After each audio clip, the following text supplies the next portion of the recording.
तो यहां तक हमने पढ़ रखा था।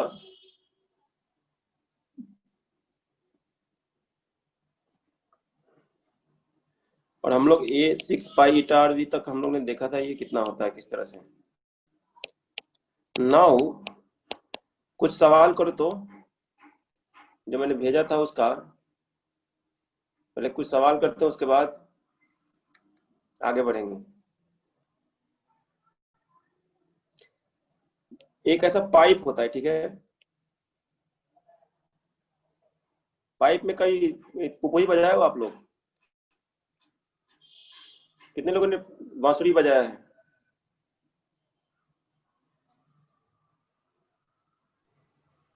यस सबने सर, बांसुरी बजाया बजाइए। है?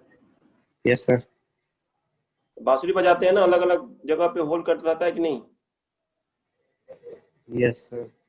अलग अलग चीजें, अलग अलग होल को दबाओगे ना तो अलग अलग आवाज निकलता है कि नहीं निकलता है? यस सर, निकलती है। अलग अलग आवाज जो निकल रहा होता है उसको अलग अलग फ्रीक्वेंसी का नाम देते हैं हम लोग। तो अलग अलग जो फ्रीक्वेंसी निकल रहा है, एक तो हम लोग कितना जोर से प्रेशर लगा रहे हैं हवा के ऊपर, उस पर डिपेंड करता है, नहीं है यस कि सर। नहीं? और यस। इसके लेंथ पे डिपेंड करता है कितना लेंथ है ये ट्यूब का। बहुत बड़ा बांसुरी होगा तो बहुत गजब ही दूसरा आता है, बहुत छोटा तुरतुरी होता है तो अलग आवाज आता है, नहीं? कहीं फील किया आपने? छोटा विसल लोगे तो अलग आवाज आएगा, बड़ा करोगे तो अलग आएगा, बड़ा बांसुरी लोगे तो अलग आएगा, नहीं? तो उसकी जो फ्रीक्वेंसी होती है, फ्रीक्वेंसी लिखो तो फ्रीक्वेंसी ऑफ साउंड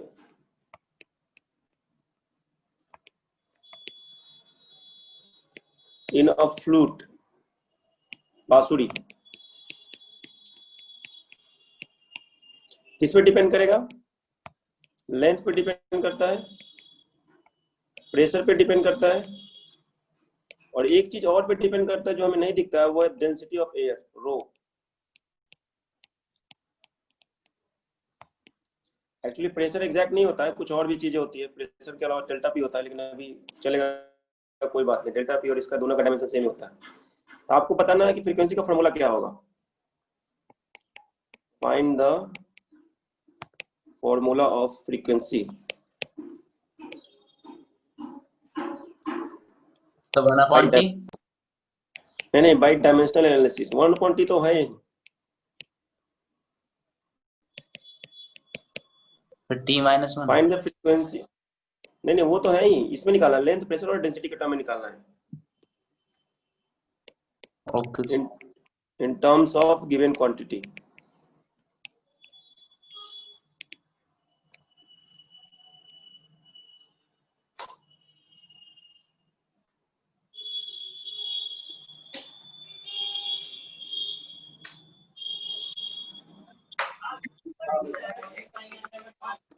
क्या लिखना है पहले तो सॉल्यूशन में, कैसे लिखना है? कोई सा भी क्वेश्चन पूछे आप डायरेक्टली लिखो F is equal to K L to the power a P to the power b and rho to the power c. और आपको ए बी और सी का वैल्यू निकालना है। के एक डायमेंशनलेस कांस्टेंट है, डायमेंशनलेस कांस्टेंट, वो हमें पता नहीं है, बट कोई बात नहीं, बताएंगे के का वैल्यू कितना होता है। के का वैल्यू डिपेंड करता है कितना बड़ा पाइप है। निकालो तो कैसे करोगे? मतलब ये तरीका है, कुछ भी पता नहीं है कि क्या होता है आखिर ये, लेकिन ऐसा मन किया ना कि भाई इसका जो फ्रीक्वेंसी है बांसुरी का, ये तो लेंथ पे डिपेंड कर रहा है। ऐसा खेलते खेलते हम लोग ने एक्सपेरिमेंट करने लगे, बैठे बैठे घर में, गांव में। कुछ लोग पूछ रहे थे ना आखिर इसका यूज क्या है। तो के का डायमेंशन 0 है, लिखो फ्रीक्वेंसी का डायमेंशन कितना होता है? T-1 होता है। बाकी का पता है, प्रेशर का पता है, डेंसिटी का पता है, सबका लिखो आप लोग और इक्वेट कर दो, left hand side equal to right hand side. L a, pressure का कितना होता है? Force per unit area.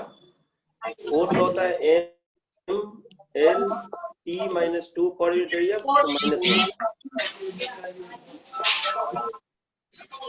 ठीक है। डेंसिटी का होता है mass per unit volume, M L -3 to the power c.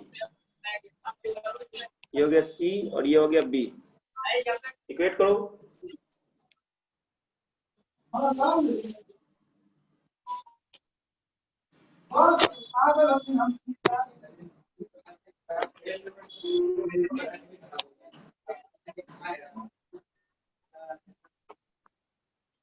और तो बात एक फोन आ रहा है। हाँ sir.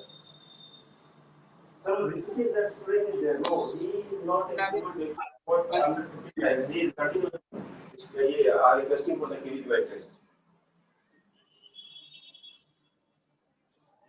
Hmm. Hmm.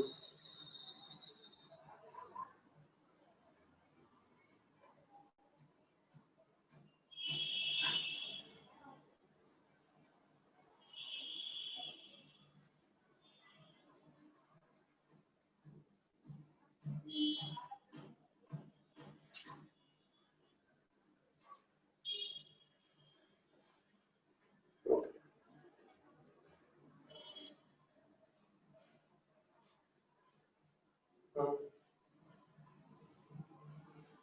Okay, at least send the paper for them. Rishikesh, 12th evening batch. Then you must talk to him that what is the kind of to talk to him, like little good.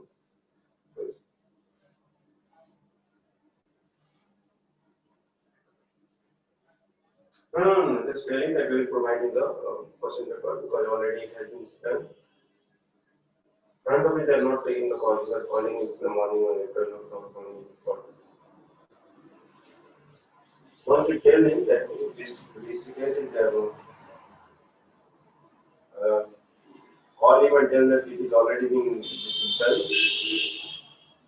I am also messaging him if he listens, then otherwise.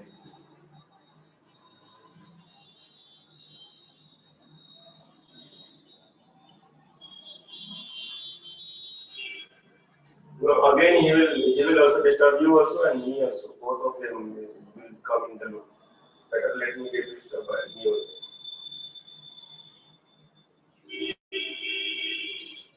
Okay. Good. Good.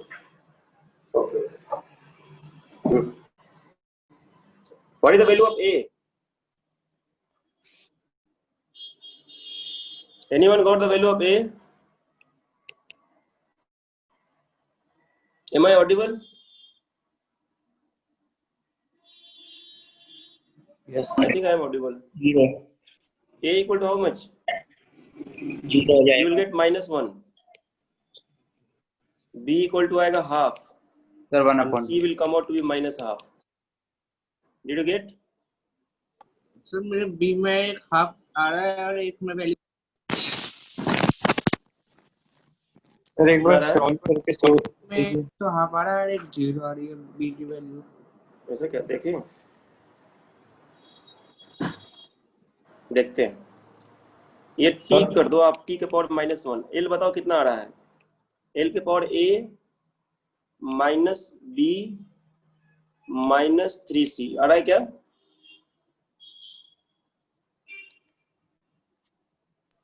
L में इतना आ रहा है?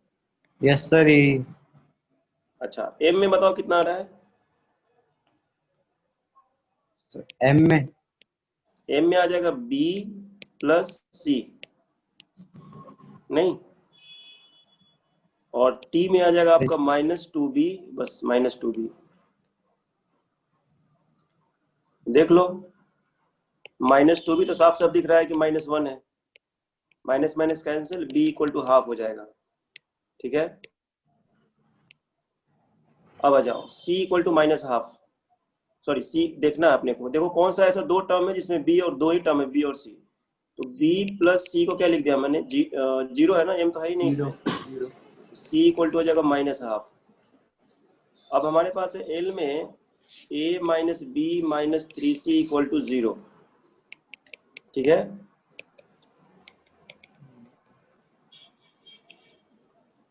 ये बताओ कितना आ रहा है? b equal to half आ गया, c इक्वल टू -हाफ आ गया.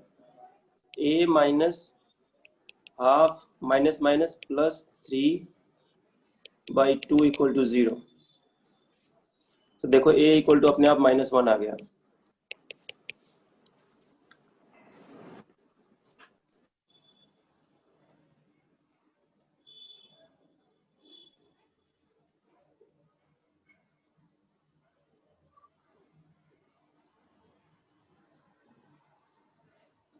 के का कुछ नहीं होता है, के 1 होता है, के का छोड़ दो वैल्यू।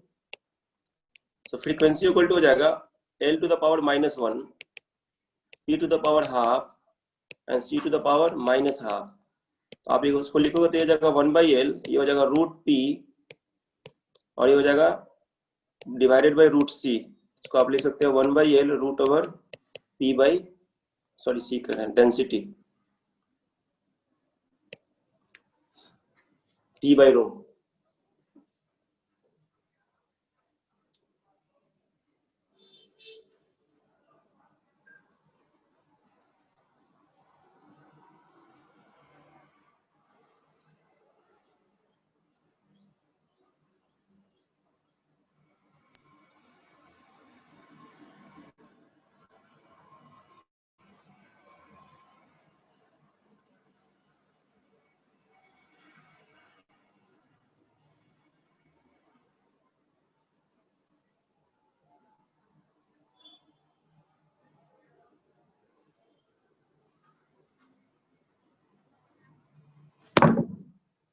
आ गया?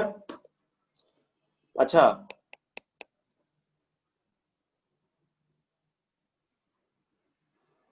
अगला सवाल एक बताओ, हवा में ना हवा का स्पीड कितना, सॉरी साउंड का स्पीड कितना होता है?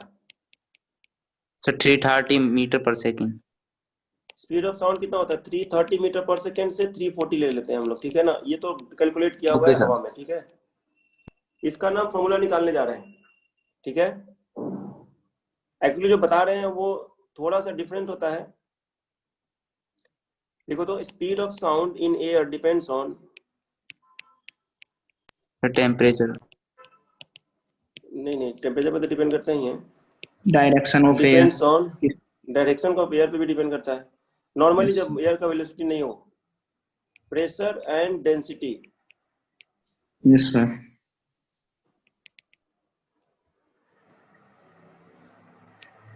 of the medium or air, then find the formula for that. Find the formula for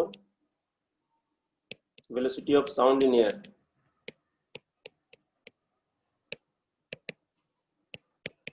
ठीक है, तो डिराइव करो आप लोग, ये बिना कुछ जाने हुए, बिना चैप्टर पढ़े हुए सब डिराइव करेंगे हम, एक एक फॉर्मूला। तो नए चैप्टर पढ़ेंगे ना हम लोग, एक एक फॉर्मूला डिराइव करेंगे। आप तो बस v निकालो, v is directly proportional to p and directly proportional to v to the power a and b, sorry density. So v is equal to k p a rho b, k equal to dimensionless है तो इसको छोड़ भूल जाना है। तो निकालो ए और बी का फॉर्मूला क्या होगा।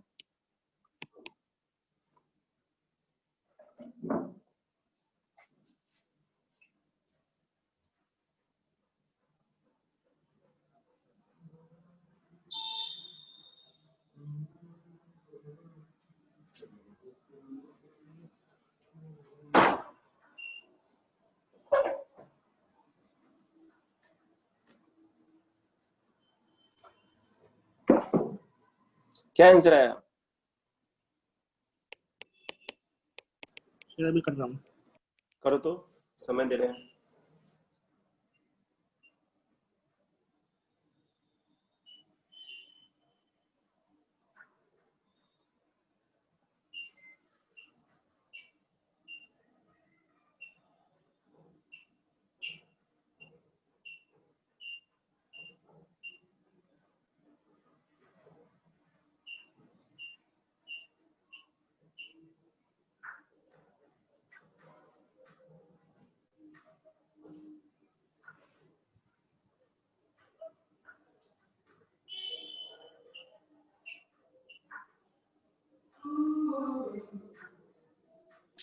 सर ए की वैल्यू 1/2, बी की value -1/2। Correct.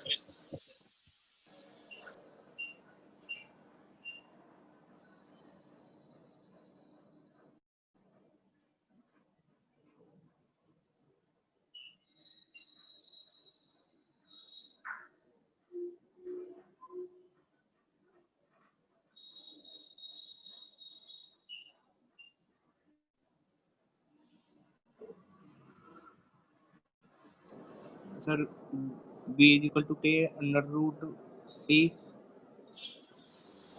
A equal to देखो तो कितना आ रहा है, हाफ आएगा, और बी इक्वल टू आ जाएगा माइनस हाफ। चेक करो तो।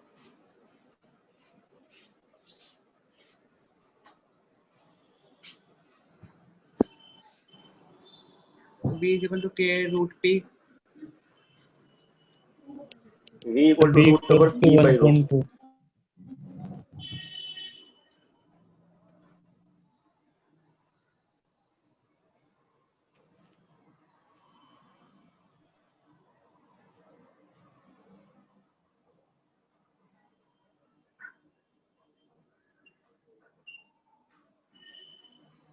इसमें इसके पीछे k लगा के नहीं छोड़ते?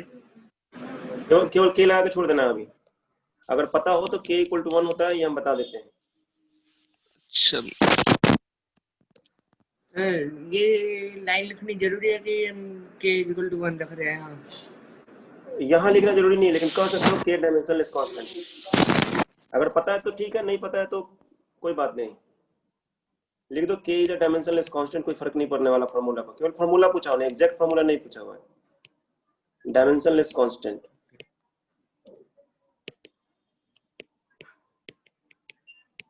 ठीक है।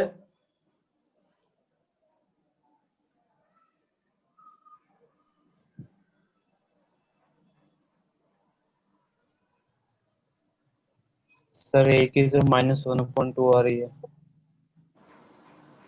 माइनस कैसे आ रही है, ये आया ये सबका? करें सोल्व, मैं सोल्व करूं? चलो बताओ, वेलोसिटी का डायमेंशन क्या होता है? L T minus 1।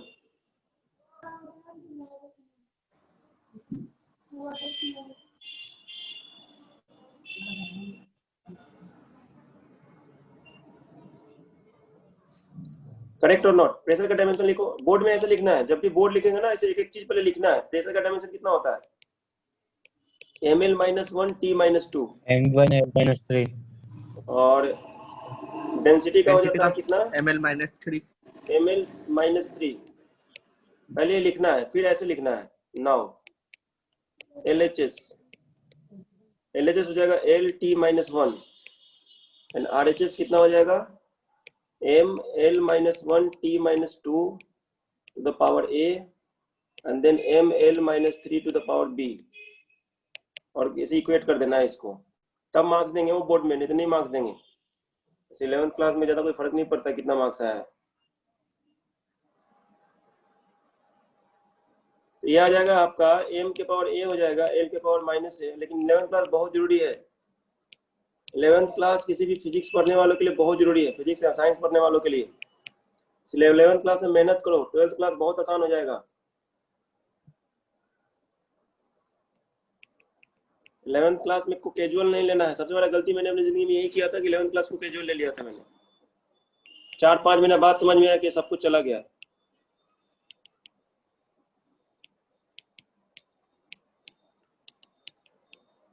ठीक है, सो L इक्वल टू कितना है? a plus b equal to 1 हो जाएगा, और -2a equal to -1, a equal to हो जाएगा half, and b equal to हो जाएगा कितना?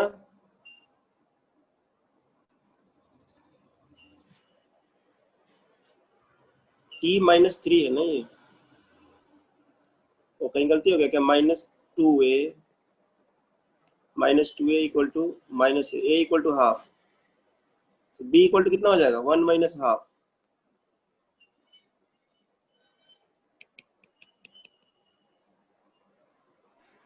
सर इसमें m की वैल्यू 0 आएगी ना, m की पावर 0। आपने a plus b equal to 1 क्यों रख दी? a plus b equal to 0 आएगा। एक मिनट, हाँ 0 आ गया। ये कितना आ जाएगा? ये -1 माइनस हाफ, करेक्ट। इसका फॉर्मूला हो जाएगा, speed of sound in air का फॉर्मूला हो जाएगा p बाई रो। आगे फिर डिराइव नहीं करना है इसको, डायमेंशनली डिराइव कर सकते हैं, ओनली बाय डायमेंशन। वहां पे भी मैं यही बोलूंगा कि only by dimension we can derive. So k equal to कितना होता है? 1, और लिख सकते हैं p इक्वल टू rho v square. Clear?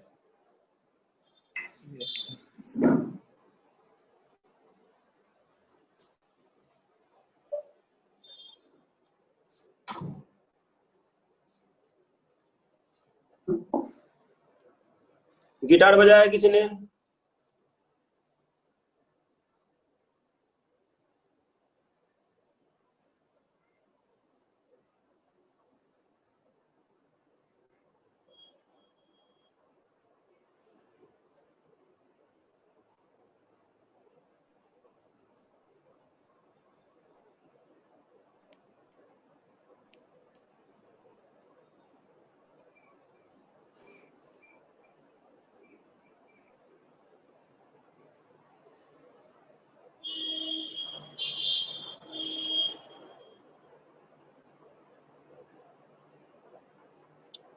Guitar बजाया किसी ने? सब लोगों ने गिटार देखा है?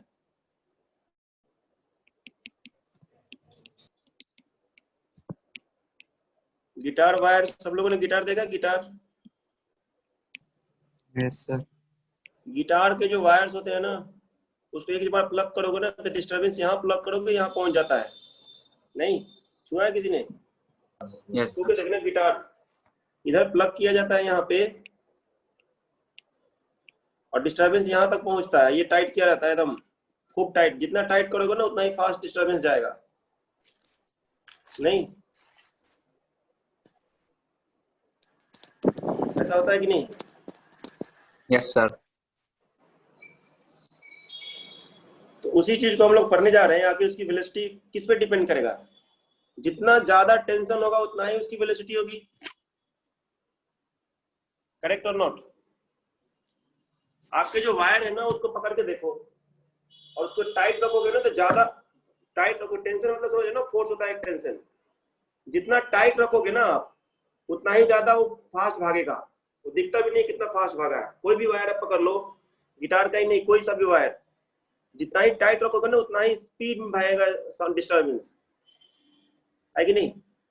और जितना ही हल्का होगा ना उतना ही तेज से भागेगा। ठीक है, ये समझ में आ रहा है क्या बोल रहे हैं? लिखो तो, वेलोसिटी ऑफ साउंड, जो गिटार के वायर होता है ना उसको स्ट्रिंग कहते हैं। इन गिटार वायर और string,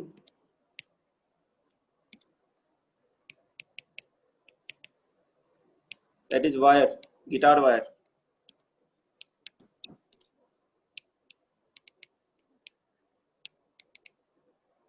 is directly proportional to or depends on, directly proportional तो नहीं कर सकते, पहले भी पता ही नहीं कितना है, depends on tension and the mass density and the mass per unit length, not per unit volume, mass per unit length. Then find the relation of velocity. Find the formula for the velocity by using dimensional analysis. अभी देखो ये सब कुछ नहीं जान रहे हैं हम लोग क्या होता है, बस छू के केवल प्रूव करने की कोशिश कर रहे हैं। मतलब जब बड़े साइंटिस्ट बनने लगेंगे इसी तरह से आप चीजों को रिसर्च करेंगे, इस तरह से चीजों को आप देखोगे। टेंशन का क्या?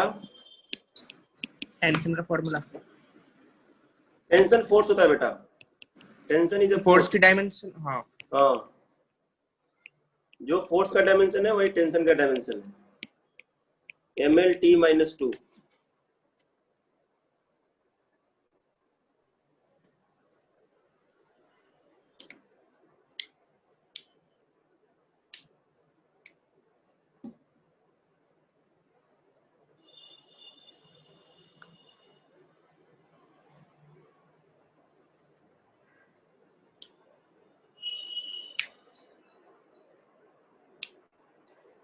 मास पर यूनिट लेंथ को म्यू बोलते हैं हम लोग, म्यू, मास पर यूनिट लेंथ।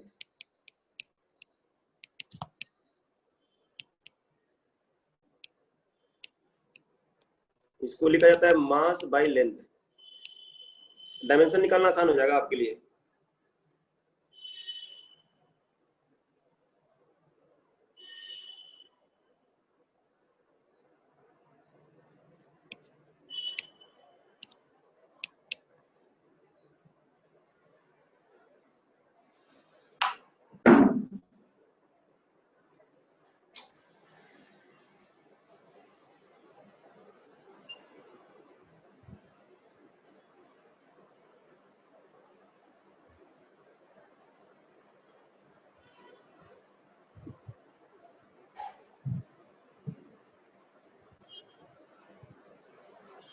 सर दोनों की वैल्यू 1.2 आ रही है, ए और बी।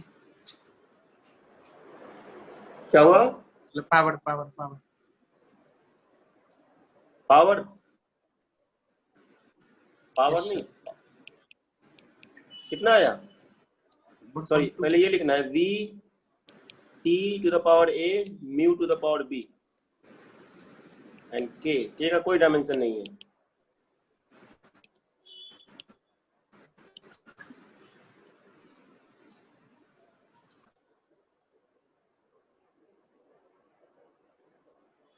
चलो a और b बताओ, a कितना है और b कितना है?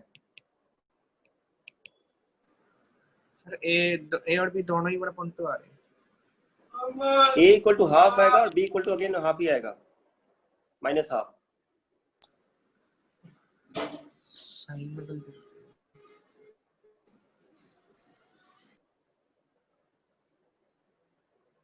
कितने लोगों का आ रहा है ये?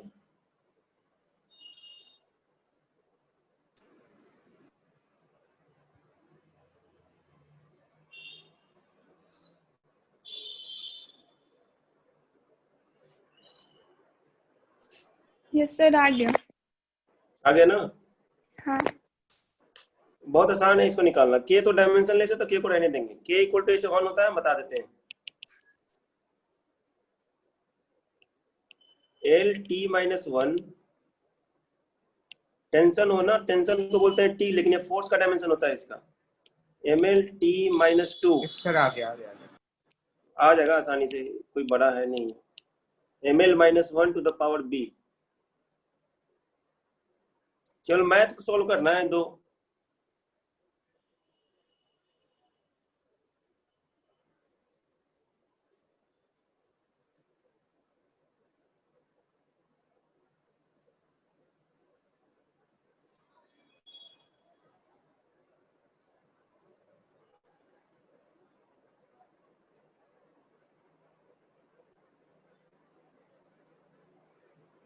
मयंक कौन था? सर हो जाएगा। m to the power a plus b हो जाएगा ये, l to the power a minus b हो जाएगा and t to the power minus 2a हो जाएगा ये। तो साफ साफ दिख रहा है प्लस b इक्वल टू 0 है, minus 2a equal to minus a है, a इक्वल टू हाफ हो जाएगा और b equal to minus half हो जाएगा। ये फॉर्मूला होता है जो गिटार में जो वायर होता है ना, उसका फॉर्मूला होता है root over t by mu, velocity of sound in the guitar wire.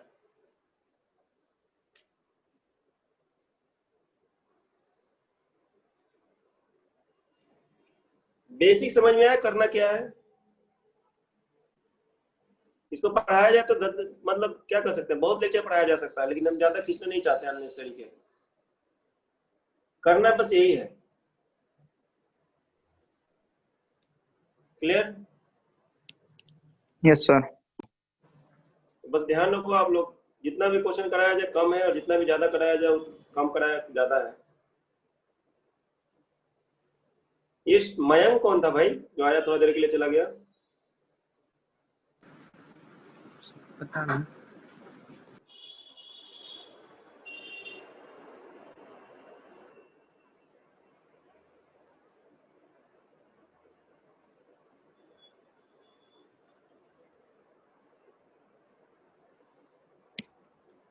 तो ये किसी नया फॉर्मूला निकालना हो ना तो भी कर सकते हैं हम, ठीक है?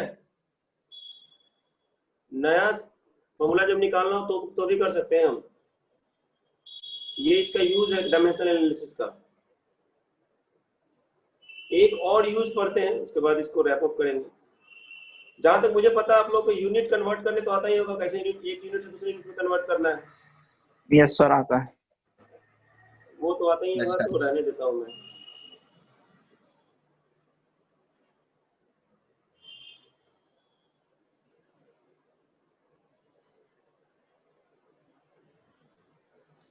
देखो यहाँ पे conversion of one system of unit to another, ये सब मैंने नोट्स में भेज रखा है।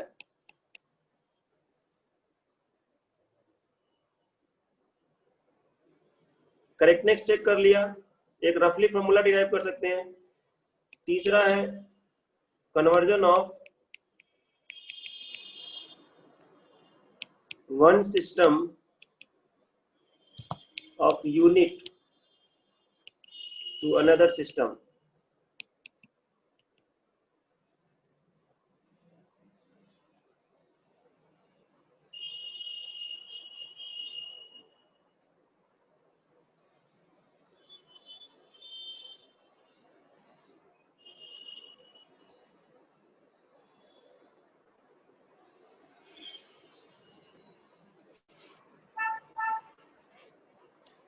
जितना भी पढ़ा हमने ना ऐसा यूनिट पढ़ा है हमने, ठीक है। एक होता है सीजीएस सिस्टम। सीजीएस सिस्टम में क्या है? सेंटीमीटर और ग्राम और सेकंड। सेंटीमीटर, ग्राम और सेकंड, ठीक है।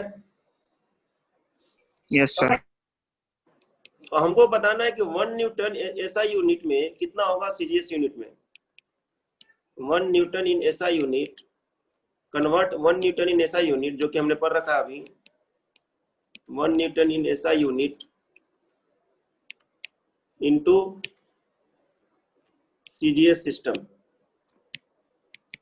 बाकी तो पता ही है। 1 मीटर क्या बोलते हैं? 1 metre is 100 centimetre. 1 Yes. kg is how much? 1000 gram. 1 second is second only, ठीक है। कन्वर्ट करो तो कितना आएगा?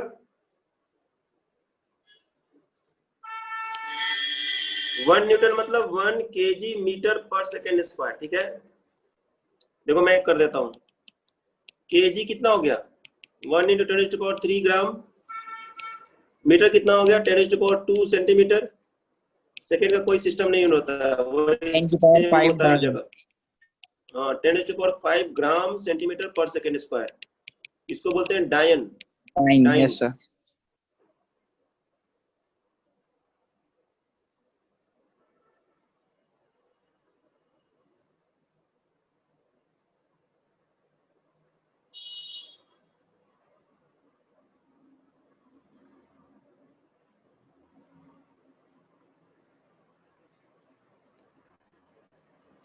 चलो 1 जूल को कन्वर्ट करो सीजीएस में। आप 1 जूल इनटू सीजीएस सिस्टम।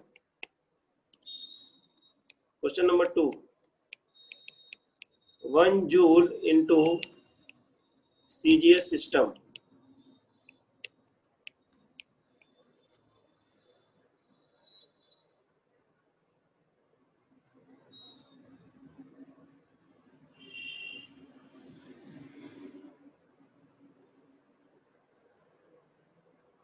भेज तो रखा है मैंने सारे class recorded classes.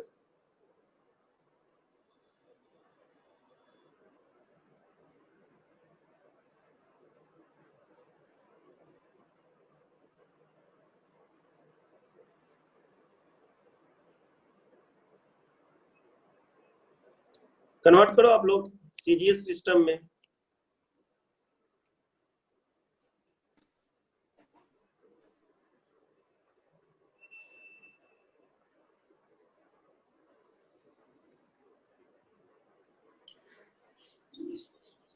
Sir 1 lakh.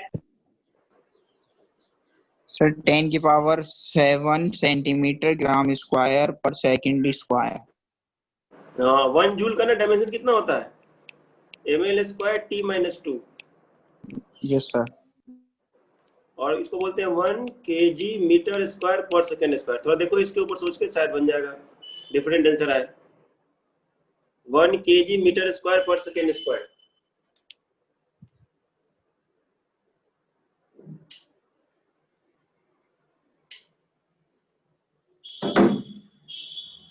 So 1 kg meter, kg is converted into what? 10 to the power 3 gram.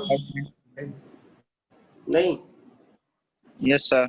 Metre square को लिख देंगे 10 to the power 4 centimetre square. Yes sir.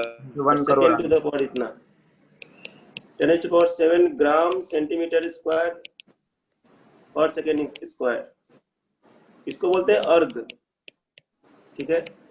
ये दो सिस्टम ऑफ यूनिट याद रखो, काम आने वाला है सीजीएस सिस्टम में। सर अर्ग मतलब? अर्ग नाम दिया हुआ है सीजीएस उसको।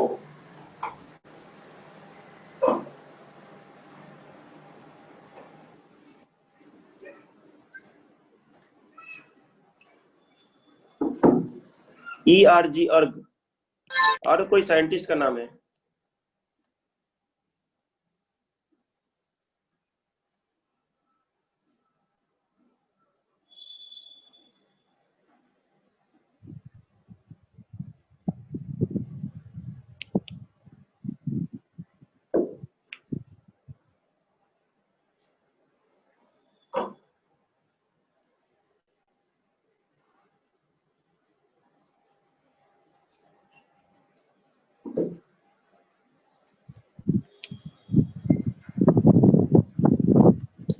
एक हाइपोथेटिकल क्वेश्चन देते हैं, ठीक है।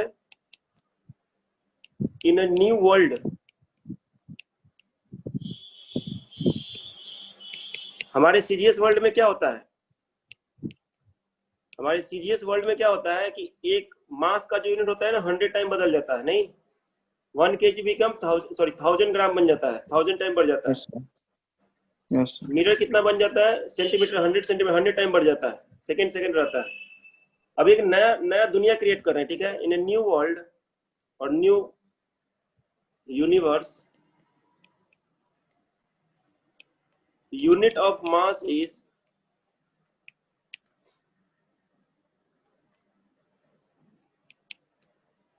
हाफ, length is doubled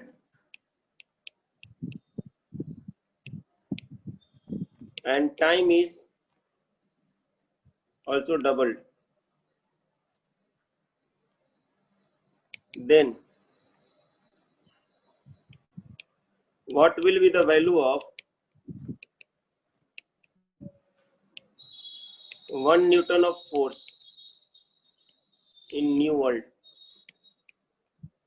कोई नया दुनिया क्रिएट किया हमने, नया सिस्टम क्रिएट किया, मेरा मन किया नया सिस्टम क्रिएट करने का। उस नए सिस्टम में क्या किया हमने कि कुछ इस तरह से देखा, यूनिट ऑफ मास को हाफ कर दिया, लेंथ को डबल कर दिया, देन उस नए दुनिया में इस 1 न्यूटन के बराबर कितना होगा?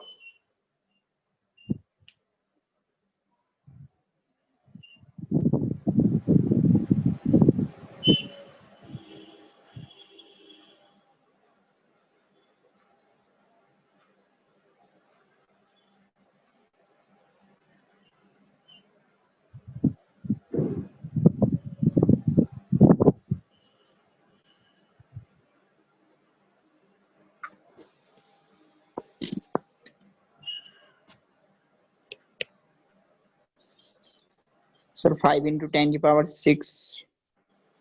10⁶ नहीं आएगा, 1 न्यूटन हाफ किया हुआ है, बहुत या 6 7 8 या कुछ आएगा, कुछ 8 या 9 आएगा, 8 या तो 4 आएगा।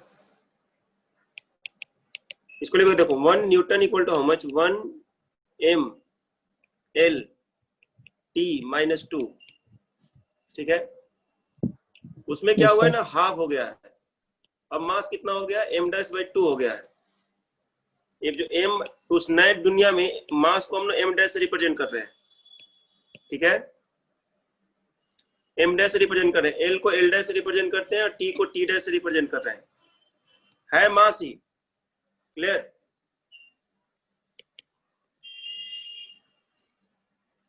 Yes sir. अब देखो इस दुनिया में ना m' कितना हो गया है, m का हाफ हो गया है। हमारा मन किया कि 1/2 लेंगे हम, जो 1 kg का सिस्टम है, हमने जो देखा है ना NPTEL में, इतना 1 kg होता है, हमने किया हाफ करके क्या बोल दिया कि नहीं अब ये 1 kg है, ठीक है ना, ऐसा कर दिया हमने, 1 kg डैश बना दिया। लेंथ को क्या कर दिया, लेंथ इज डबल, 2l कर दिया हमने। लेंथ अपने वाले दुनिया से कितना है, दुगना है, और टाइम कितना है, टाइम भी दुगना है। तो टाइम को दुगना के लिए क्या कर देंगे, 2 to the power -2, है कि नहीं? तो आ जाएगा ml t - 2 / 4, है कि नहीं? Correct no? So 1 newton dash कितना हो जाएगा, यहाँ लिखना चाहिए था 1 न्यूटन डैश। 1 न्यूटन डैश कितना हो जाएगा, 1 N/4। तो नई दुनिया में 1 न्यूटन जो है अपने 1 न्यूटन से 1/4 होगा,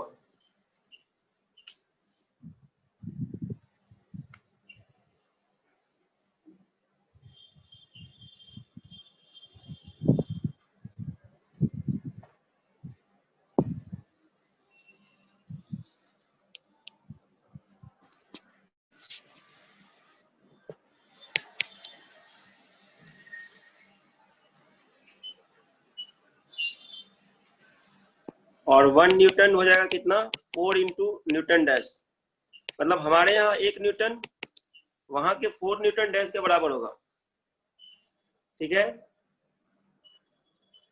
या वहां का जो 1 न्यूटन होगा हमारे के 4 न्यूटन के बराबर होगा, मतलब 1/4 होगा ये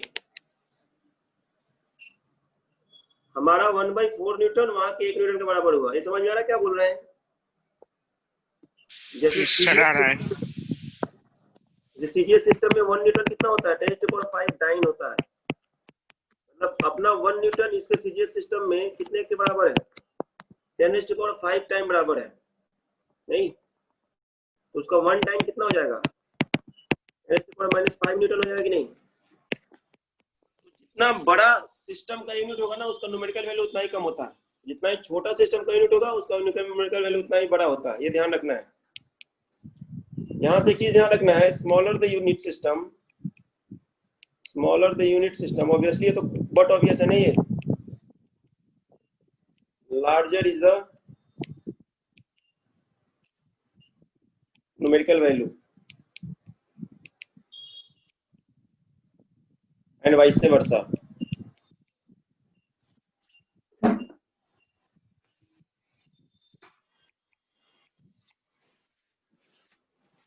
मतलब numerical value is inversely proportional to the unit of system of unit.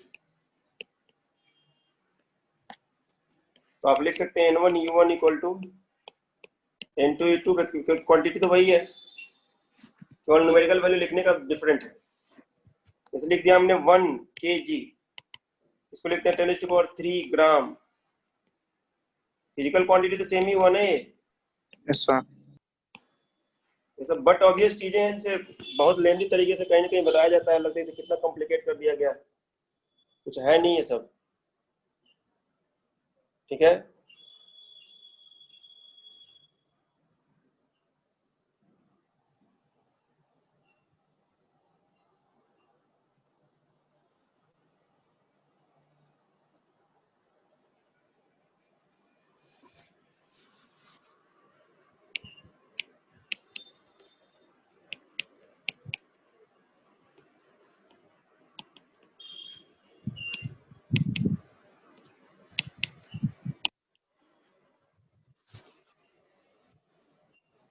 तो ऐसे ही ध्यान रखना है, किसी को भी कुछ भी कह देगा वो, मतलब कुछ से कुछ कह देगा, mass is becoming half, mass is becoming double, triple, कुछ नहीं, बस केवल डायमेंशन लिखना है और उसको सिस्टम लिखना है। तो मैं एक क्वेश्चन देके आगे बढ़ते हैं, खत्म करते हैं इसको। जैसे मैंने क्वेश्चन दिया क्या कि भाई अब new world, in a new world m dash is twice of m, length l dash is 1/4 of l, and t dash is twice of t. Find the value of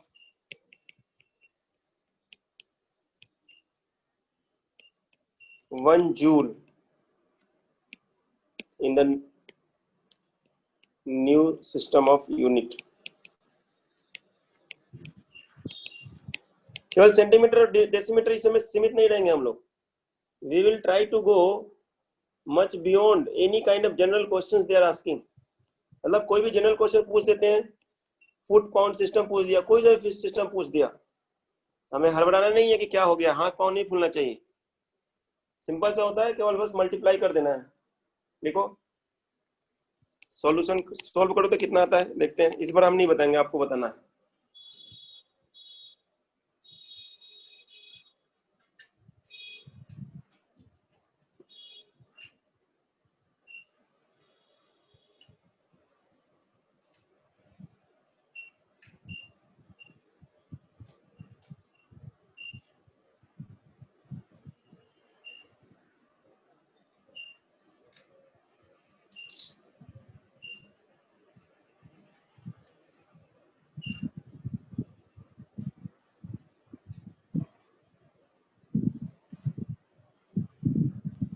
sir 1/32।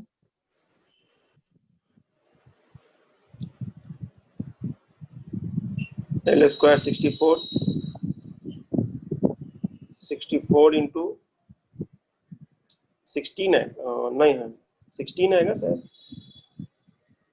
t T minus, नहीं ज्यादा आएगा और कम आएगा, T minus 1/4 128 sir आएगा 1/32। पहले 1 joule dash लिखो, joule dash, joule dash कितना हो जाएगा 1, सर 1/16। एक मिनट देखते हैं, m dash l dash square t dash -2, ठीक है, यही होगा ना, ये जो भी 1 जूल डैश में होगा ये होगा। अब ये तो बदल गया, 2m बदल गया है, 32 होगा 1/32। ओके, सर ये हो जाएगा 1/32।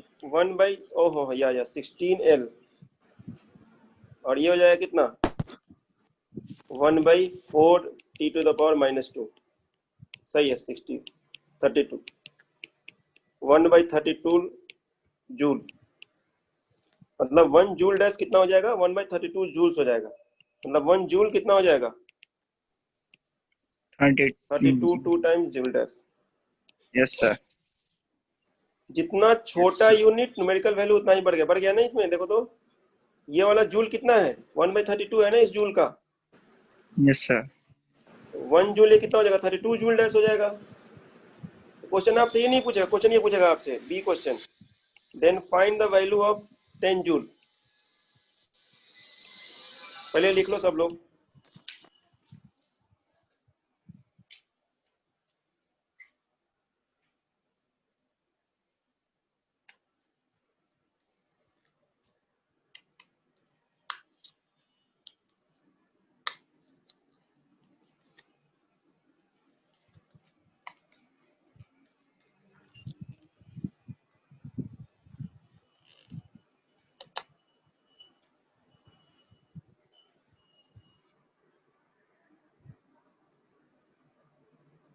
Done.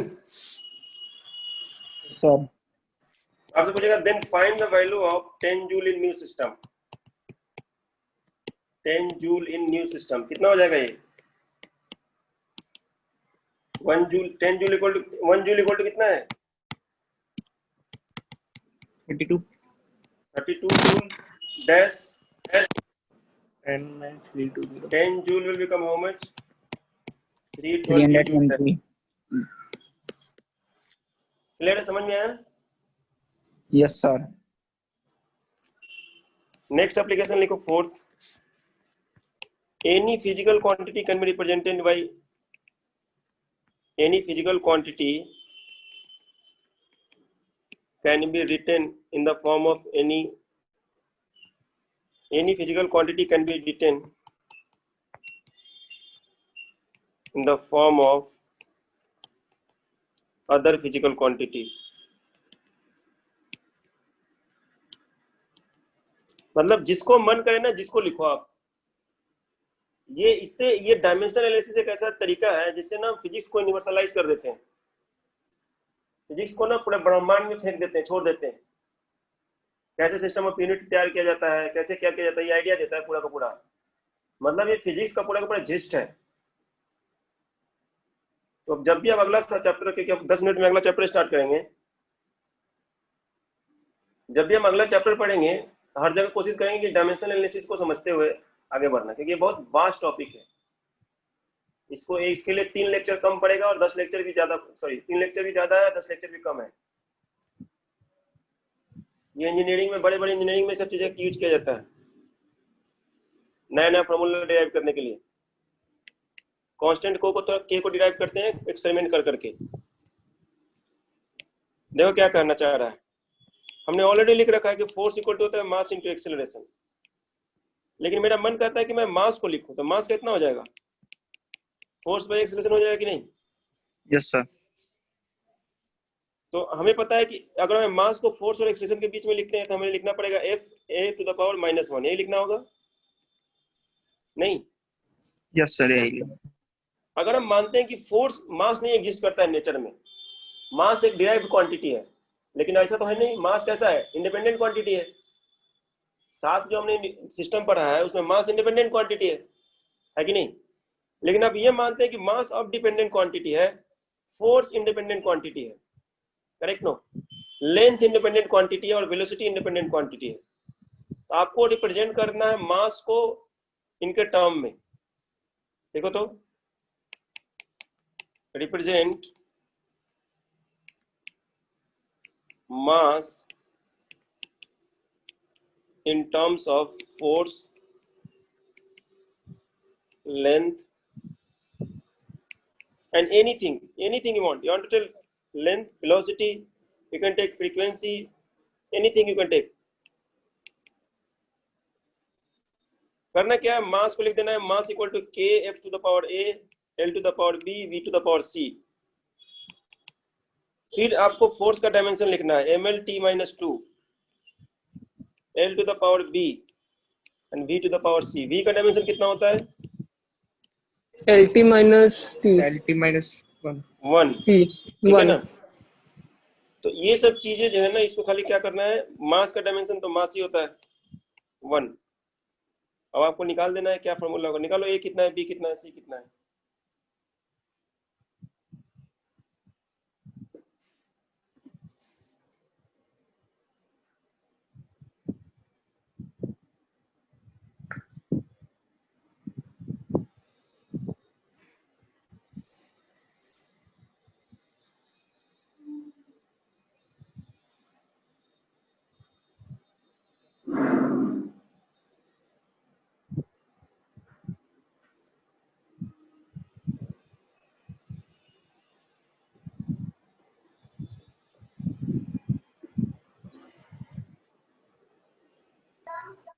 Sir a equals to तो 1 आ गया कितना आ गया सर 1। equals to 1 सबका आ रहा है इक्वल टू 1 में, क्योंकि मैंने डिराइव करने वाला, अब आपको डिराइव करना है। b चला रहा है a इक्वल टू 1 हो गया, b इक्वल टू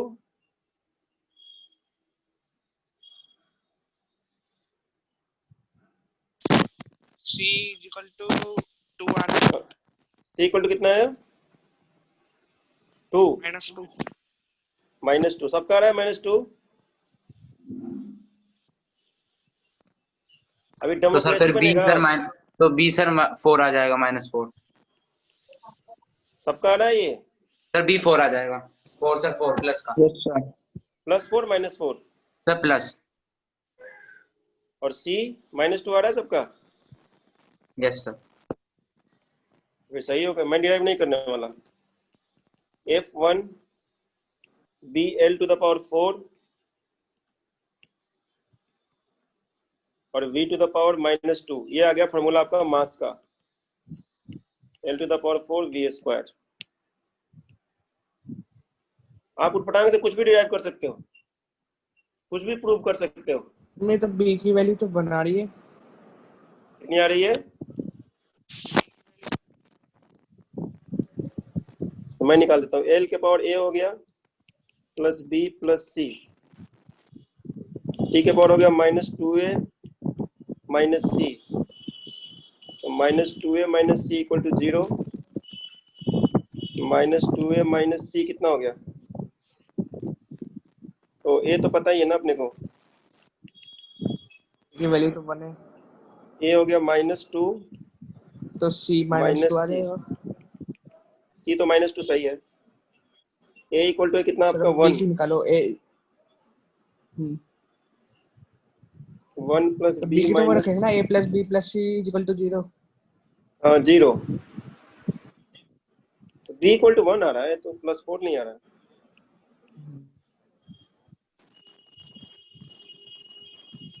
तो सर ये c की वैल्यू गलत निकालिए सर। a की वैल्यू, a तो सही है ना, a इक्वल टू 1।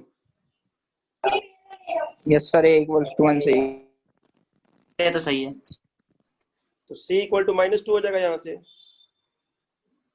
ये -2a और ये -c, -2a माइनस c 0, क्योंकि है ही नहीं उधर t, -2 minus c equal to 0, c equal to -2। अब a plus b plus c,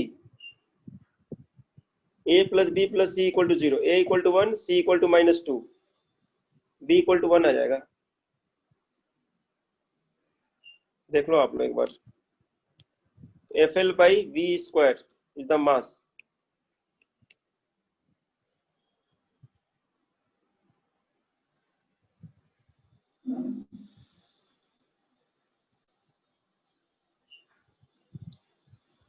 हम डायमेंशनल एनालिसिस को यूज करके हमें प्रूव करते हैं कि डिपेंडेंट है या इंडिपेंडेंट है। जब मैथ्स में डिटर्मिनेंट पढ़ लेना तो बताना मुझे, वो 12th में पढ़ जाता है। कौन कौन सा क्वांटिटी को आप फंडामेंटल ले सकते हैं। तो लास्ट लिखो एक line, property of fundamental quantity.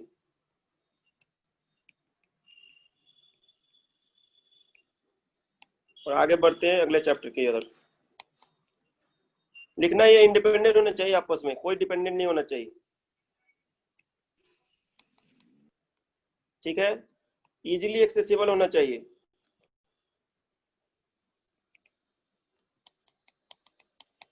Easily reproducible होना चाहिए, ताकि कोई खराब हो जाए ना तो उसको फिर से निकाला जा सकता है।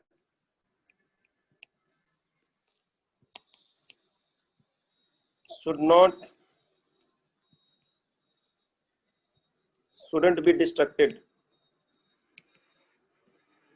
इसको डिस्ट्रॉय नहीं किया सकता है। बाकी सब तो ये फिजिकल है, ये समझने वाला कॉमन सेंस है, लेकिन इंडिपेंडेंट होना चाहिए। मैथ, यहाँ से मैथ क्रिएट होता है यहाँ से, ठीक है ना। इसको डिटर्मिनेंट कहते हैं। जब डिटर्मिनेंट पढ़ोगे तो बता देंगे इसको कैसा कैसे प्रूव करते हैं कोई तीन फिजिकल क्वांटिटी डिपेंडेंट है या इंडिपेंडेंट है। मैंने जो नोट्स भेजा है उसमें लिखा हुआ है, आप एक बार चेक कर लेना किसी को डिटर्मिनेंट आता हो तो।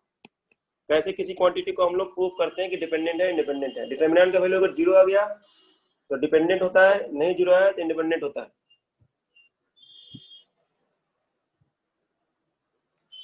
इसको पढ़ाया जैसा बहुत सारा चीजें हैं, लेकिन साथ में पढ़ते रहेंगे, इतना सफिशिएंट है आपके बोर्ड और मेंस के लिए।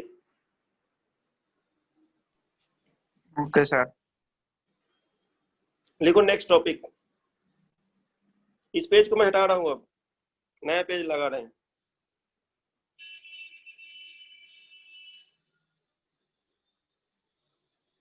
लिखना रेस्ट एंड मोशन।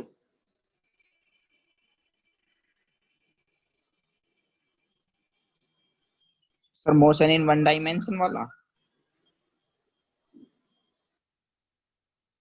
3 डायमेंशन सब पढ़ेंगे।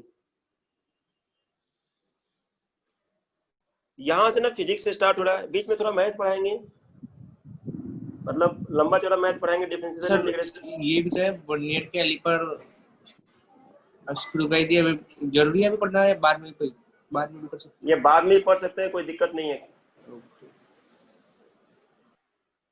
मेजरमेंट में हम लोग बाद में ही पढ़ सकते हैं, मेजरमेंट सिस्टम ये सब बाद में समझ में ज्यादा अच्छा से आएगा। एरर्स एंड मेजरमेंट मैंने यूनिट और डायमेंशन पढ़ा दिए, एक बार जब पढ़ लेंगे ना ये डिफरेंशिएशन वगैरह, डिफरेंशिएशन पढ़ा देंगे तो सब अच्छे से समझ में आएगा, ठीक है। तो जब काइनेमेटिक्स खत्म करेंगे ना डिफरेंशिएशन पढ़ा के, तब मैं बताऊंगा ये सब यूनिट्स एंड मेजरमेंट एक पढ़ा देंगे आपको बीच में। Okay sir. देखो rest and motion. What is rest and what is motion. क्या कोई चीज रेस्ट में है या कोई चीज मोशन में है भी या नहीं है।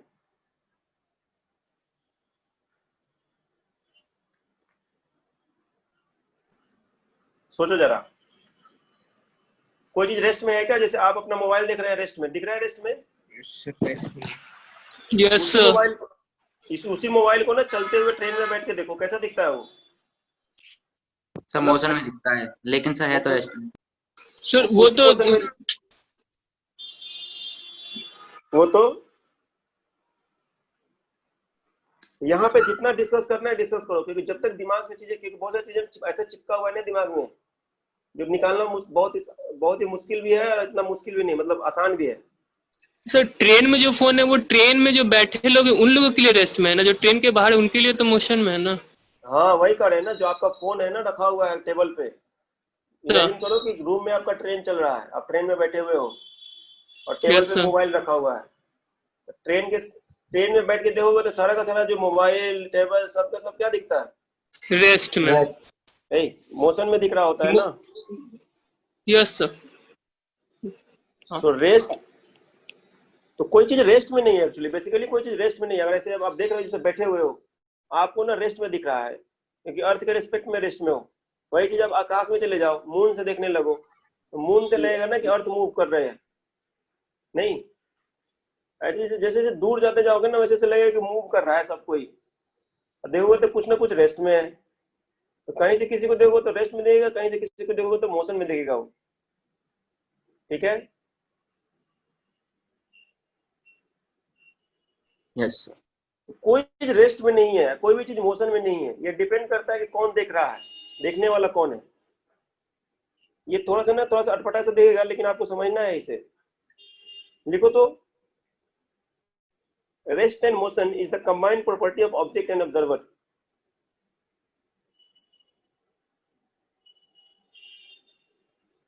Rest and motion is the combined property of object and observer. पहला लाइन,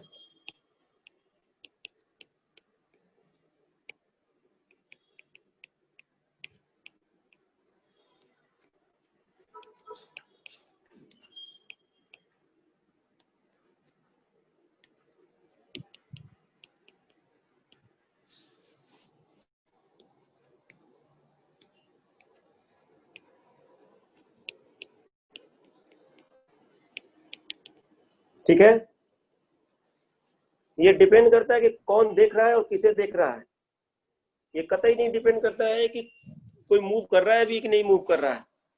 फॉर एग्जाम्पल अगर हम बात करें, अगर हम इसको बस ले ले, बस में बहुत सारा जो आदमी है,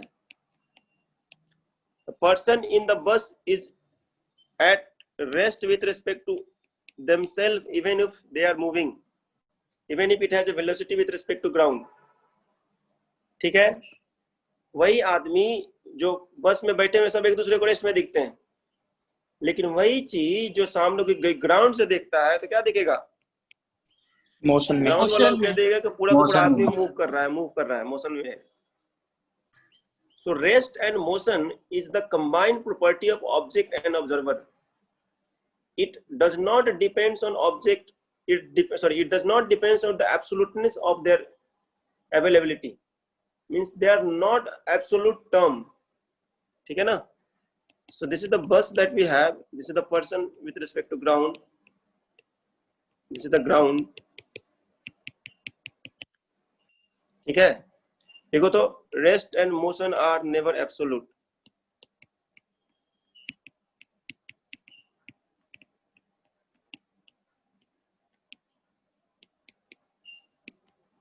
They are always relative।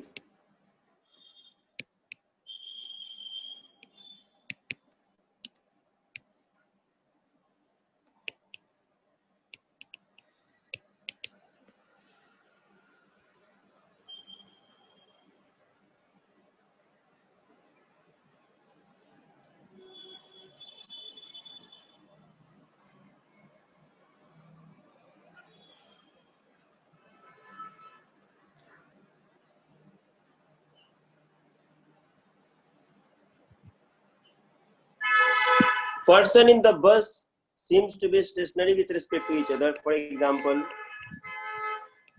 the persons moving, persons not moving in the bus, in the moving bus,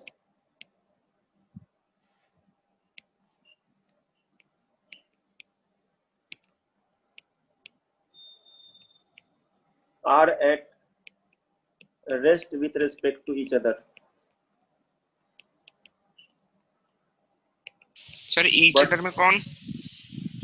आपस में, जो आपस में है ना, अच्छा, जो बस में बैठे हैं। अच्छा, जो बस में बैठे हुए हैं, but moving with respect to ground. The ground. जो ग्राउंड से देखता है, विथ रेस्पेक्ट टू मतलब वहां कहां से देख रहे हैं, जो ग्राउंड से देख रहा है वो क्या है, मूविंग दिखता है, लेकिन वही बस वाला जो दिखता है वो रेस्ट में दिखता है। मतलब मोशन कभी भी एब्सोल्यूट नहीं होता है। पहला चीज, दुनिया में ना कोई चीज जो हमने बनाया है ना वो एब्सोल्यूटनेस की तरफ, भगवान एक ही चीज एब्सोल्यूट है, पता नहीं वो भी चेंज होता है कि नहीं होता है, वो है नेचर, गॉड, जिसे हम जानते नहीं है, बस हम समझते हैं कि there is someone who is supreme power who has created this diversity. If you are not believing in God, as you have taken the science, one day you will start believing। I was also a non-believer of the God and supreme power, but once I moved on and kept studying मतलब मुझे realise हुआ कि कोई है जो बहुत बड़ा है, कोई है जो किसी ने चीजों को बहुत ऐसे फैब्रिकेट किया हुआ है। या तो हो सकता है खुद ही नेचर हो, एटमॉस्फेयर हो, एनवायरनमेंट हो जिसने शेप किया, हमें पैदा किया, या हो सकता है कोई और हो, है कि नहीं। In Hindu mythology there are several symbols for every aspect, like Shiva represents something else, Vishnu represents something else, Krishna represents something else. So everything has a representation, ideal representation.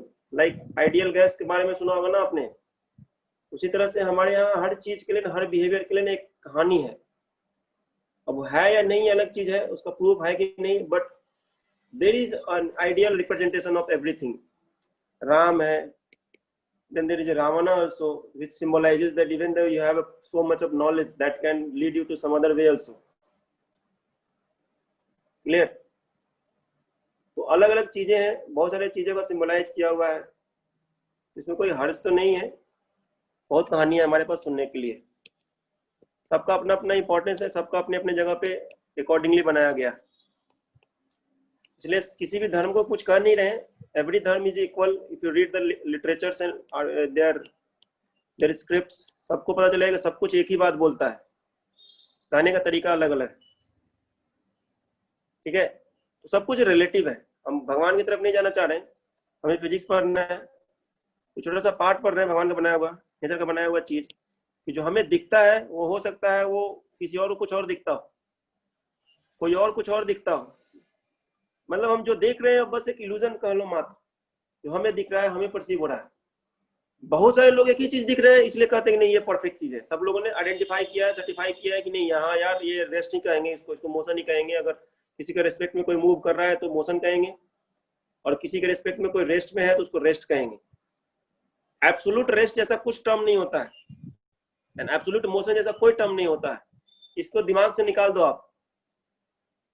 एक ही चीज जो है, जो एब्सोल्यूट वो है, मतलब absolute है वो खुद ही वो है नॉट एब्सोल्यूट। मतलब ना ही कोई रेस्ट में है और ना ही कोई मोशन में है।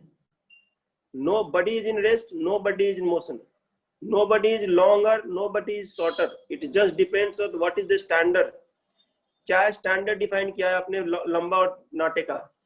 नहीं। किसी प्लेनेट पे चले जाओ, वहां पे 6-6 फुट के लोग हैं, 10-10 फुट के लोग हैं। 6 फुट वाले तो खुद ही नाटे हो जाएंगे, होंगे कि नहीं? Yes sir.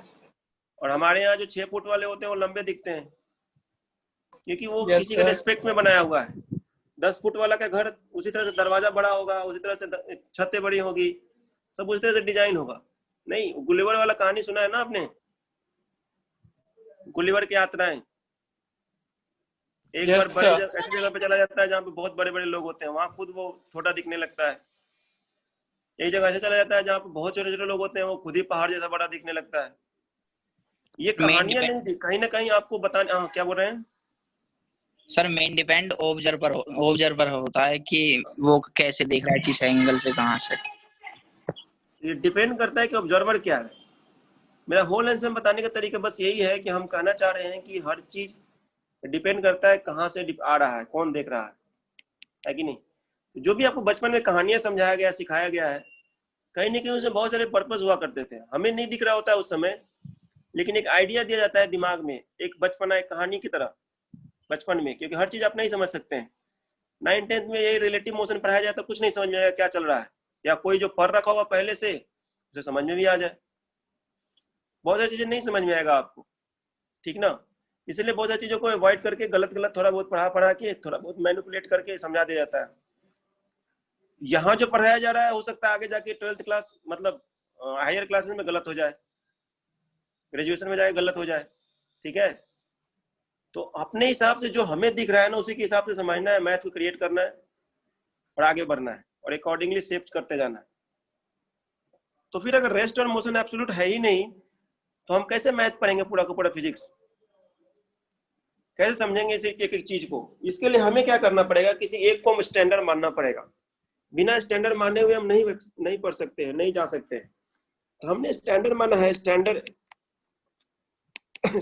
फ्रेम कहते हैं उसको।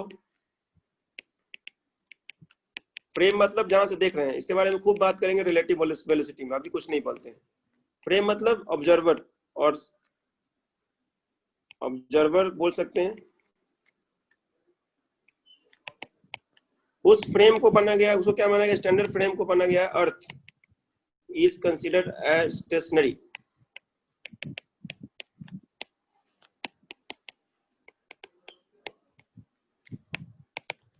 अर्थ को स्टेशनरी कब माना गया, सबको ही मूव कर रहा है, पहले अर्थ को स्टेशनरी मानते हुए पढ़ेंगे फिर सबको मानेंगे।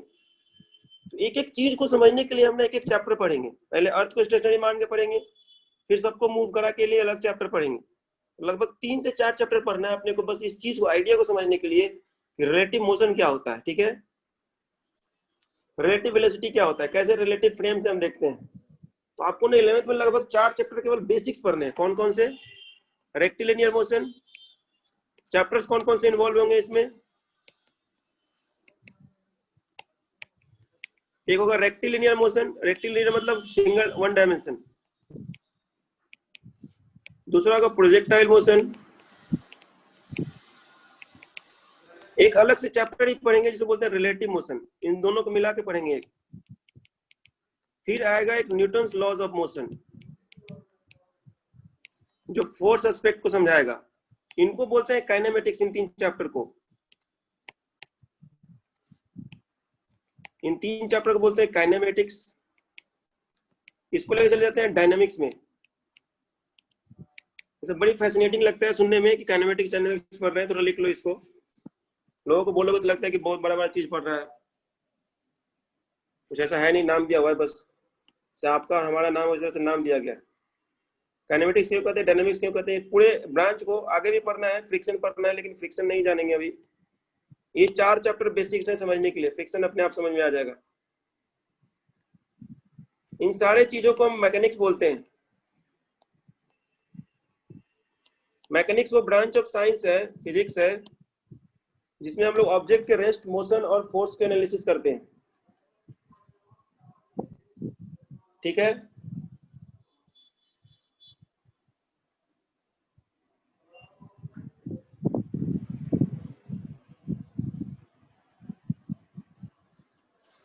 तो ये 3 चैप्टर काइनेटिक्स में पढ़ना, फिर मैकेनिक्स में भी दोबारा पढ़ना है सर?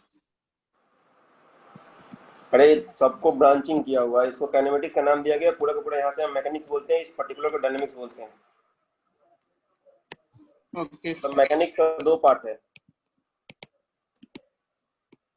एक बोलते हैं काइनेमेटिक्स, दूसरा बोलते हैं डायनेमिक्स।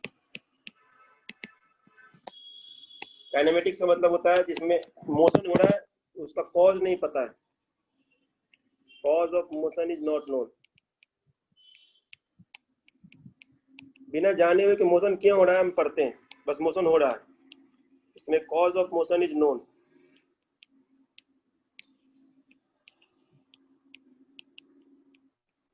ये रटने की जरूरत नहीं है, बस लिख लो, नोट्स बनाने में अच्छा लिखता है, दिखने में अच्छा दिखता है, और एक आइडिया होना चाहिए कि पढ़ क्या रहे हैं हम। काइनेमेटिक्स मतलब cause of motion is not known, dynamics में कॉज ऑफ मोशन नोन होता है, जैसे फोर्स पढ़ते हैं हम लोग, ठीक है ना। इसमें क्या पढ़ते हैं, cause of motion is not known में पोजीशन के बारे में पढ़ते हैं, डिस्प्लेसमेंट के बारे में पढ़ते हैं, फिर वेलोसिटी के बारे में पढ़ते हैं, एक्सीलरेशन के बारे में पढ़ते हैं। सब ऐसे ही पढ़ लेते हैं बिना जाने क्यों फोर्स लग रहा है। इसमें फोर्स के बारे में जानते हैं, फोर्स क्या है, फोर्स कैसे आता है, ठीक है। तो ये लंबा चौड़ा लिस्ट है चीजों को समझने के लिए। तो कुछ चीजें आज पढ़ना जरूरी है। 10 मिनट और रुको, कुछ पढ़ा देते हैं। ये क्लासिफिकेशन क्लियर हुआ, क्या कहना चाह रहे हैं? यस ठीक है।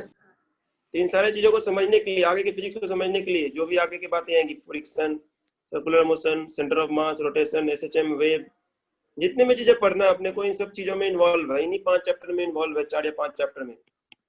जिसको ये चैप्टर समझ में आ गया, जिसको मैकेनिक्स इसका स्ट्रांग है, उसे फिजिक्स में कहीं दिक्कत नहीं होने वाला है। हमेशा वो हमेशा खुश रहेगा फिजिक्स को लेके। इसीलिए अगर आप खूब मेहनत कर रहे हो घर पे बैठ के, तो खूब क्वेश्चन करना फिजिक्स का, ठीक है। जितना क्वेश्चन चाहिए होगा मुझे बता देना, मैं क्वेश्चन मेरे पास बहुत सारे हैं, ठीक है ना। आप HC वर्मा सॉल्व कर सकते हो स्टैंडर्ड बुक के लिए, चाहे तो आप अरिहंत खरीद सकते हो, ज्यादा क्वेश्चन अगर सॉल्व करना है तो। Sir Pradeep sir. प्रदीप नहीं, प्रदीप बहुत मोटा बुक है, उसमें सॉल्यूशन भी दिया रहता है। बहुत सारी चीजें गलत लिख गए। प्रदीप बोर्ड के लिए सही है, और बोर्ड के लिए पढ़ना भी है तो प्रदीप पे जाओ, ले लो। अब कोई भी बुक मत खरीदो जिसमें सॉल्यूशन दिया हो, ठीक है? Okay sir. हर चीज में सॉल्यूशन, कुछ क्वेश्चन का सॉल्यूशन दिया हो तो ठीक है। अब तो हर चीज में सॉल्यूशन देना स्टार्ट कर दिया है, पहले जैसा, प्रदीप जैसा हिंट देना स्टार्ट कर दिया है। अब कुछ कह नहीं सकता मैं। आप अरिहंत खरीदो, हाँ HC वर्मा का सॉल्यूशन नहीं है अवेलेबल बुक में ही, मार्केट में ऑनलाइन अवेलेबल है लेकिन बुक इसमें नहीं अवेलेबल है। आप HC वर्मा भी पढ़ लोगे तो बहुत सफिशिएंट है मेंस के लिए 11th क्लास। यहाँ जाओ, यहाँ पढ़ते हैं, बुक के बारे में ज़्यादा डिस्कस नहीं करते हैं। क्वेश्चन कहोगे मेरे पास बहुत सारा क्वेश्चन है, दे देंगे, बहुत अलग अलग लेवल के क्वेश्चन, ठीक है ना? हमें क्या पढ़ना है इस चैप्टर में, आज क्या पढ़ना है हमें? रेक्टिलिनियर मोशन पढ़ना है। उसके पहले हम 2-3 चीजें पढ़ेंगे। पहले तो रेस्ट और मोशन समझ लिए, फिर हमने क्या समझा कि स्टैंडर्ड एक फ्रेम होता है, उस फ्रेम को हमने क्या किया, अर्थ एक फ्रेम है। अब अर्थ को हमने स्टेशनरी मानते हैं। फ्रेम, जहां भी फ्रेम की बात करेंगे, ऑब्जर्वर की बात करेंगे, हर एक ऑब्जर्वर का आंख ना खुद में एक फ्रेम है, करेक्ट? जितने आंख उतने फ्रेम्स, मतलब जितने 2 आंख उतने ही फ्रेम्स। जो जहां से देख रहा है उसको फ्रेम मान लेते हैं हम लोग। बताओ कितने पॉसिबल फ्रेम हो सकते हैं?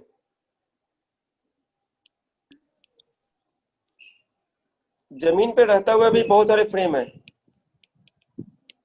ठीक है ना? जो जहां से देखता है ना अपने आप को 0 मान लेता है। जैसे आप लोग ने मेरे लोकेशन से सब लोग अलग अलग डिस्टेंस पे हो, और मैं आप लोग के लोकेशन से सब अलग अलग डिस्टेंस हो। सब कोई बोलेगा ना कि आप मेरे डिस्टेंस से यहाँ हो, आप मेरे लोकेशन से इतने दूर हो, आप मेरे लोकेशन से इतने दूर हो। तो कोई फिक्स नहीं है, सब फ्रेम पे डिपेंड करता है, सब डिपेंड करता है कहाँ पे है। तो हर एक फ्रेम में एक ओरिजिन होता है, 0 कहते हैं इसको। Each frame has an origin, has a defined origin. कोई से भी डिफाइंड ओरिजिन मान लिया हमने, जैसे मान लो यहाँ 0 मान लिया। एक स्पेस देखो आसपास, कुछ दिख रहा है आपको 0? कहीं दिखता है क्या? अपने आसपास रूम में देखो, कमरे में, कहीं पे कोई भी 0 नहीं दिखता। हम मान रहे होते हैं कि चलो किचन से ना हमारा डिस्टेंस ये दूर है, ठीक है, द्वार से हमारा डिस्टेंस इतना है, तो हम मानते हैं इसको, डिस्टेंस को मानते हैं। किसी को ना पैरामीटर लेते हैं, किसी को हम फ्रेम फिक्स मान लेते हैं कि यहाँ से हमें सब चीज को लोकेट करना है। जो जहां से लोकेट करते हैं उसको क्या बोलते हैं, ओरिजिन। स्टेशनरी ओरिजिन को नाम देते हैं, इसको 0 डिफाइन करते हैं। अब डिफाइन करने का तरीका है, अब आपको डायरेक्शंस डिफाइन करने हैं, कुछ पॉजिटिव और नेगेटिव डिफाइन करना है। हमने वेक्टर में पढ़ा था कि बेस्ट सुटेबल डायरेक्शन होता है परपेंडिकुलर डायरेक्शंस, क्योंकि आपस में इंडिपेंडेंट होते हैं। देखो सब कुछ का यूज है, सबका रीजन है। तो हमने क्या डिफाइन किया, 4 डायरेक्शन, 6 डायरेक्शन डिफाइन किया लगभग। East, west, north, south, up, down, ठीक है। टोटल हमने कितने डायरेक्शन डिफाइन किए? 6 डायरेक्शन डिफाइन किए, स्टैंडर्ड 6 डायरेक्शन डिफाइन किया, ठीक है ना। बाकी सारे कितने डायरेक्शन होते हैं स्पेस में? दिशाएं कितनी होती है?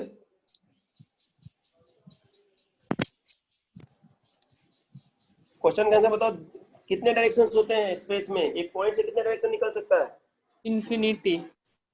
हाँ, सबको पता है ये चीज। ये जो east, west, south, north, up, down, ये सब स्टैंडर्ड 6 डायरेक्शंस है, ठीक है ना। यहाँ से निकलने वाले इनफाइनाइट डायरेक्शंस है। सर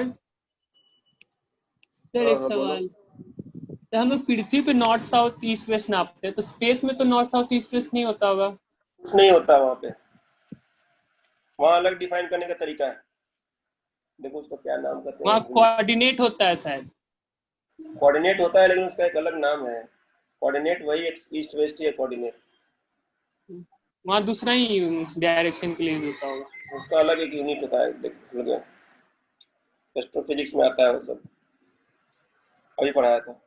तो ठीक है, कोई बात नहीं। ये स्टैंडर्ड डायरेक्शंस है। 4 ही डायरेक्शन नहीं होते, इनफाइनाइट डायरेक्शंस होते हैं। बट ये तुम्हारा सवाल सही है कि स्पेस में तो होता ही नहीं है, ये सोचना ही बहुत बड़ी बात है। इनफाइनाइट डायरेक्शंस होते हैं यहाँ से किसी भी पॉइंट से। ये आपके डिफाइन करने का तरीका है कि आपने क्या डिफाइन किया है। हम लोग क्या करते हैं, ईस्ट वेस्ट को हटा के क्या लिख देते हैं यहाँ पे, इसको लिख देते हैं एक्स एक्सिस, इसको बोल देते हैं वाई एक्सिस, और इसको क्या बोल देते हैं, ऊपर वाले को क्या बोल देते हैं, जेड Z एक्सिस। एक्सिस। ये हो गया नेगेटिव एक्स, ये हो गया नेगेटिव वाई, पॉजिटिव वाई, और ये पॉजिटिव एक्स। ये झगड़ा नहीं करना है, ये क्लियर रहना है अपने को। हर डायरेक्शन आपस में खुद में एक इंपॉर्टेंस रखता है, लेकिन परपेंडिकुलर डायरेक्शंस ऐसे डायरेक्शंस होते हैं जो खुद में इंडिपेंडेंट है। ये मैंने बात की थी वेक्टर में, बात की है ना वेक्टर में। और जो लोग वेक्टर नहीं पढ़े Yes, उनके sir. क्लासेस जो बैकअप ले रहे हैं वो सुनेंगे, ध्यान देंगे वहां पे। तो ये परपेंडिकुलर डायरेक्शन हम लोग सिलेक्ट करते हैं, ठीक है। अब यहाँ इस ओरिजिन से कोई भी ओरिजिन डिफाइन कर दिया, ये आपने पढ़ रखा होगा coordinate x, coordinate theorem, sorry coordinate geometry. यहाँ से कोई भी चीज इसको लिखते हैं, यहाँ पे इसको बोलते हैं एक्स कोऑर्डिनेट और एक वाई कोऑर्डिनेट Y होता है, कोऑर्डिनेट। और थोड़ा सा सतह से ऊपर रहेगा तो एक जेड कोऑर्डिनेट भी आ जाता है। सतह से ऊपर मतलब हवा में एक्स वाई, और ये हो गया ऊपर की ओर जेड। दिखने लगना चाहिए कि जेड लिख रहे हैं। जेड की बात अभी नहीं करेंगे हम, बस एक्स वाई की बात करो, करेक्ट। तो ये ओरिजिन से ये जो लाइन दिख रहा है ना, स्ट्रेट लाइन ज्वाइन करता हुआ एक डायरेक्शन के साथ, इसको बोलते हैं हम पोजीशन वेक्टर। इसको क्या बोलेंगे हम, R is called position vector. ये वेक्टर क्वांटिटी है। अभी मैं प्रूव करता हूँ वेक्टर क्वांटिटी क्यों है। वेक्टर क्वांटिटी का मैग्नीट्यूड होना चाहिए, डायरेक्शन होना चाहिए, और ये क्या फॉलो करना चाहिए, इसको law of vector addition. Law of vector addition, और ये एडिशन कम्यूटेटिव होना चाहिए, ठीक है ना। तो R एक पोजीशन वेक्टर है, इसको हम लोग करते हैं कैसे लिखते हैं, R equal to X I plus Y J, ठीक है। I मतलब एक्स एक्सिस, Y मतलब जे एक्सिस। इसका x वाला पार्ट हो गया और ये हो गया y वाला पार्ट। अब देखो ना, एक एक चीज ना पहले ही पढ़ाया हुआ है, जो थोड़ा नए, कोई दिक्कत नहीं, समझ में आ जाएगा। इसमें कोई बड़ा हार्ड एंड फास्ट नहीं है। नई क्लास में आपको पढ़ाने वाले हैं vector resolution. Please class attend करके खत्म कर लो। वेक्टर ना पूरा का पूरा पानी है एक तरह से, शरीर में जैसे पानी होता है ना, खून होता है, उस तरह से वेक्टर ना पानी एक की तरह है फिजिक्स में, बिना इसके काम ही नहीं आएगा। इस चीज का ध्यान दो। एक्स आई प्लस वाई जे, और जेड रहेगा तो क्या जे आ जाएगा। इसको पोजीशन कहते हैं। कहीं से भी कुछ भी पोजीशन लिख सकते हो आप यहाँ से, जरूरी नहीं कि यही ओरिजिन है। ओरिजिन बहुत सारे हैं, लेकिन हमने इसको एक माना है, एक स्टैंडर्ड के लिए मान लिया है। इसको बोलते हैं, कुछ और बोल लो, x1 y1। इसको बोलेंगे R2 equal to x1 minus आई क्या, minus x1 plus y plus y1 जे क्या, ठीक है। इसको हम लोग इस तरह से लिखते हैं।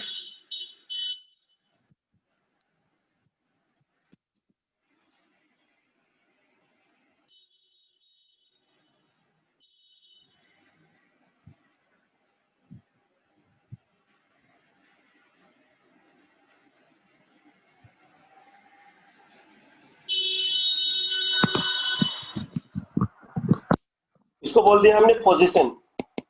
अब होता है डिस्प्लेसमेंट। डिस्प्लेसमेंट को बोलते हैं change in position vector. Change in position vector is called displacement. ये डेफिनेशन है। बेसिकली इसको ऐसे डिफाइन करते हैं, शॉर्टेस्ट पाथ नहीं बोलते।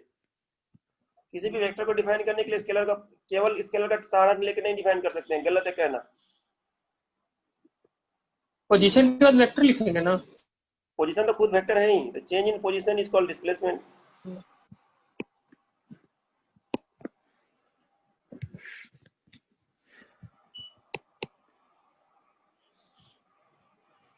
जैसे देखो, अब जब भी ड्रॉ करेंगे ना कोई भी चीज, एक कोऑर्डिनेट सिस्टम ड्रॉ करेंगे आपको। ये होता है वाई एक्सिस, ये होता है एक्स एक्सिस।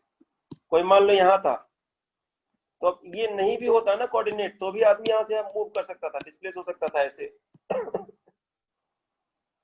कोई चीज यहाँ से यहाँ गया, ए से बी, ठीक है।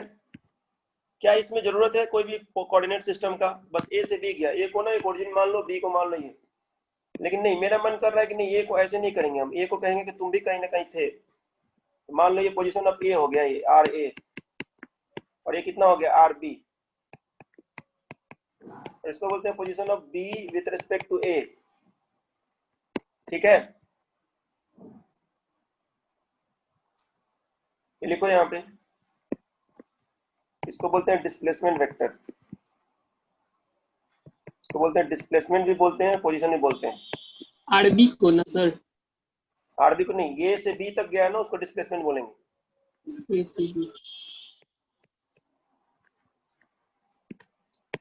पोजीशन भी है, इसको डिस्प्लेसमेंट का नाम भी देते हैं एस।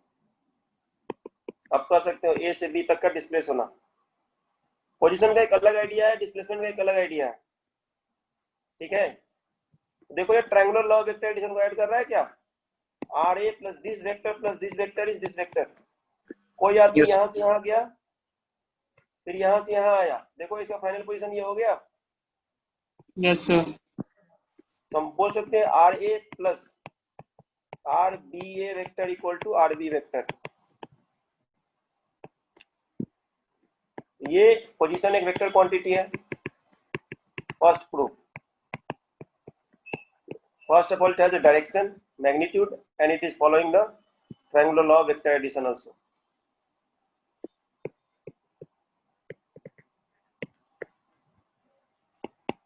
Now displacement को आप लिख सकते हो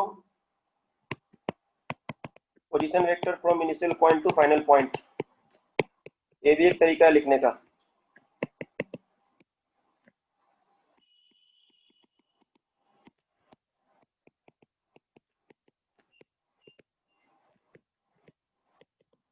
कतई हम नहीं कोशिश करेंगे कि path length, shortest path length prove करने का, गलत तरीका है लिखना। या तो लिखो चेंज इन पोजीशन वेक्टर, और लिखो position vector from initial point two final point. ठीक है, बाकी नेक्स्ट क्लास में स्टार्ट करेंगे। डिस्प्लेसमेंट किसे कहते हैं, एवरेज वेलोसिटी किसे कहते हैं, इंस्टेंटेनियस वेलोसिटी किसे कहते हैं, बहुत इंपॉर्टेंट चीजें हैं, आगे जाके समझ में आने लगेगा।